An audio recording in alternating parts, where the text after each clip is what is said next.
Hey guys, ఎలా ఉన్నారు? అందరు బాగున్నారా? Welcome to Keerthi's world. అయ్యయ్యో, నా గొంతు పోయిందండి, కొంచెం అడ్జస్ట్ చేసుకోండి. ఎందుకంటే నిన్నంతా ఆటల పోటీలు అనమాట ఇంట్లో. సో దానివల్ల నా గొంతు పోయిందనమాట. ఫుల్ వీడియో నేను అప్లోడ్ చేస్తాను మన ఛానల్లో. సంక్రాంతి పండుగ రోజు అంతా వంటలు అయిపోయిన తర్వాత ఇంక అందరం రెడీ అయ్యి ఫోటో సెషన్ స్టార్ట్ చేసుకున్నాం. వన్ బై వన్ అలా అందరం ఫ్యామిలీ అందరు ఫొటోస్ దిగితే చాలా బాగుంటుంది కదా. సంక్రాంతికి ఏం చేసావు? సంక్రాంతి స్పెషల్ ఫస్ట్ స్వీట్ అన్నమాట. స్వీట్ తోనే మొదలు పెడదాం మనం.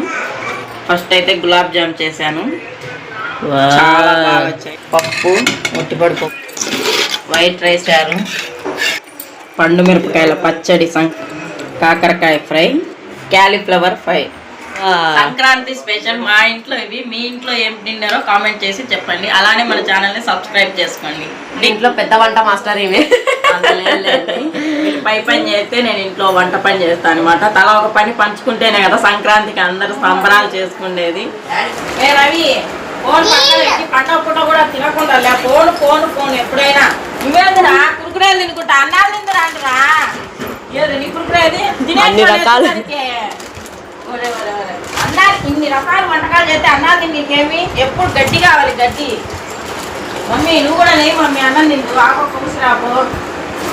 అన్నం తిందురా, తినాలి. అన్నం తిన్నాక ఏ పని అయినా అన్నం తినకుండా ఎవరైనా ఏదైనా చేసినారనుకో అట్లుంటది మనతోని. అట్లుంటదండి మా అక్కయ్య తోటి. ఎప్పుడైనా ఏ సందర్భమైనా ఏ ఫంక్షన్ అయినా సరే మేమందరం కలిస్తే ఎవరు తిన్నారు ఎవరు తినలేదు అన్నది ఇంట్లో తనే చూసుకుంటుందండి. మీ ఇంట్లో ఇలాంటి వాళ్ళు ఎవరైనా ఉంటే నాకు కామెంట్ చేసి చెప్పండి. తిన్న తర్వాత ఉయ్యాలు ఊగాలని ఉంది అంటే మా ఇద్దరు అక్కలు ముద్దులు చెల్లెలని అలా ఊపేశారు. ఇలా ఆనందపడ్డాను. మీరైతే సబ్స్క్రైబ్ చేసుకోండి. మళ్ళీ కలుద్దాం. Bye bye.